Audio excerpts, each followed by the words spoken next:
Okay, I think I've waited long enough to make a video now. Look, I'm sorry, life just gets fucking difficult, okay? But I'm not gonna postpone anymore. Here's part 2 to my Star Wars movie rankings. Last time I left off on The Last Jedi, and up next is Phantom Menace. Now look, does this movie have problems? Absolutely. Is the Coruscant part boring as fuck? 100%. And do the midichlorians make no fucking sense? Kind of. But other than that, you cannot deny how good every person in this movie was trying to make the script. Natalie Portman was great as Padme. Jake Lloyd tried his hardest with the script and he should not have gotten the hate he did. Same with Ahmed Best. Don't get me started on Liam Neeson and Ewan McGregor as Obi-Wan and Qui-Gon.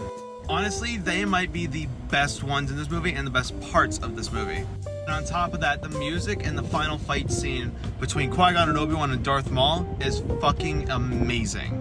Now we're gonna get into the movies I genuinely like and find some enjoyment in that isn't just story, and that is going to be starting with Rogue One. Rogue One, I think, was the best movie they could have released after Force Awakens because it was giving a little bit of nostalgia for the people that enjoy the original trilogy, but also it answered a question that a lot of fans have had for decades when it comes to the Death Star. People wanted to see the story play out of how they got the Death Star plans, and they got to see it, and it was great. Not only that, but also we got Andor, and that show is a fucking marvel on its own. And also, we can't forget the Darth Vader hall scene. That we can't live without that. And considering I brought it up, the next one I like is Force Awakens. Okay, listen.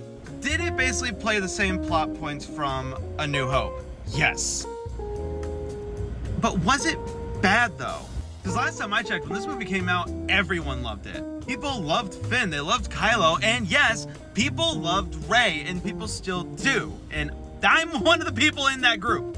I thought this movie set up a bunch of plot points that we addressed in The Last Jedi, but didn't, for the reason we all know.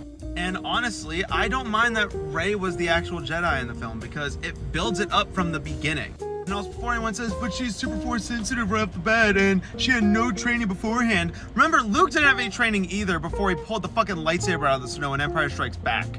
But again, people don't want to call him a Mary Sue, even though he only just found out about the Force in A New Hope. But she heard stories about the Force and the Jedi for her entire childhood.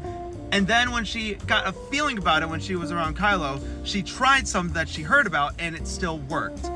That's not a Mary Sue. All right, that rant's done. But that's basically where I'm coming at with all this. And once again, I am running out of time, so stay tuned for part 3.